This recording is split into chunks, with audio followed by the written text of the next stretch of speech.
خۆبەخشەکان ڕۆژی شەمە هاتنە چاسیڤیار، شارۆچکەیەکی نزیک بەخموود بۆ دابەشکردنی هاوکاری مرۆیی و ڕازیکردنی دانیشتوان بۆ ئەوەی ناوچەکە چۆڵ بکەن. لە بازاردا چێشخانەیەکی گەڕۆک هەیە، سەربازەکان لەوێ نان دەخۆن، هەرچیەک مابێتەوە دەیدەن بە ئێمە بەم شێوەیە دەژین. ئەگەر ئەوانیش واتە چێشخانە گەڕۆکەکانیش بەجێبهێڵین نازانین چی بکەین. ئەو هاوکاریە مرۆیە بەس نییە، ئەوە خواردنی قوتووە. مرۆڤ شۆربای دەبێت ڕۆژانە 3 جار خواردن بخۆم، چونکە ڕۆژانە 3 جار دەرمان دەخۆم. سەرڕای تۆپباران و خراپی بارودۆخەکە دانیشتوانی شارۆچکەی ناوچەی دۆنسکی هێڵی پێشەوە ئامادە نەبوون ناوچەکانیان چۆڵ بکەن.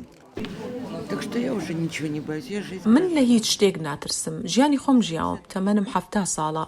بەم نەخۆشیە بۆ کوێ بڕۆم؟ ناچم بۆ هیچ شوێنێک. هەرچەندە هاوڕێکانم بانکێشتم دەکەن دەڵێن وەرە بۆ ئەوێ، وەرە بۆ لای ئێمە. بۆ بڕۆم؟ بۆ کوێ بڕۆم؟ 5,000 هێرڤینیای ئۆکرانی تێدەچێت کە دەکاتە نزیکەی $135. لەکوێی بهێنم؟ ئەمە کەمترین تێچوونە لە ئێستادا. 5,000م لەکوێ دەست بکەوێت؟ ئەو کەسانەی کە هاتبوون بۆ وەرگرتنی یارمەتی مرۆیی لە سنتەری کۆمەڵایەتی خۆجەیی بڵاوکراوەکانیان خوێندەوە و گویان لە ئۆلێکساندەر دەگرت.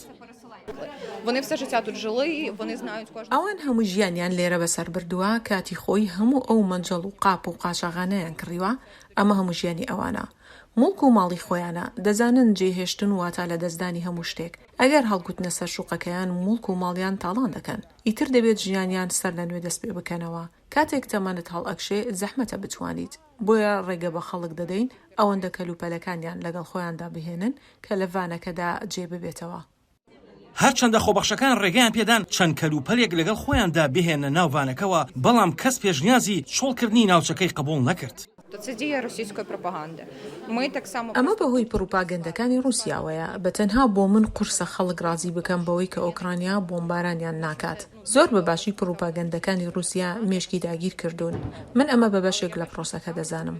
پێشبینی دەکرێت سوپای ئۆکرانیا لە چەند هەفتە و مانگی داهاتوودا هێرشێکی پێچەوانە ئەنجام دات کە ئامانج لێی گرتنەوەی ئەو ناوچانەیە کە رووسیا داگیری کردوون. تا دێت بارگژیەکان بوونە تەمایی بارودۆخێکی ناهەموار بۆ هاوڵاتیانی ئۆکرانیا، بەڵام بەنیازیش نین ناوچەکانی خۆیان بەجێ بهێڵن. ئاسۆ جەبار، دەنگی ئەمریکا.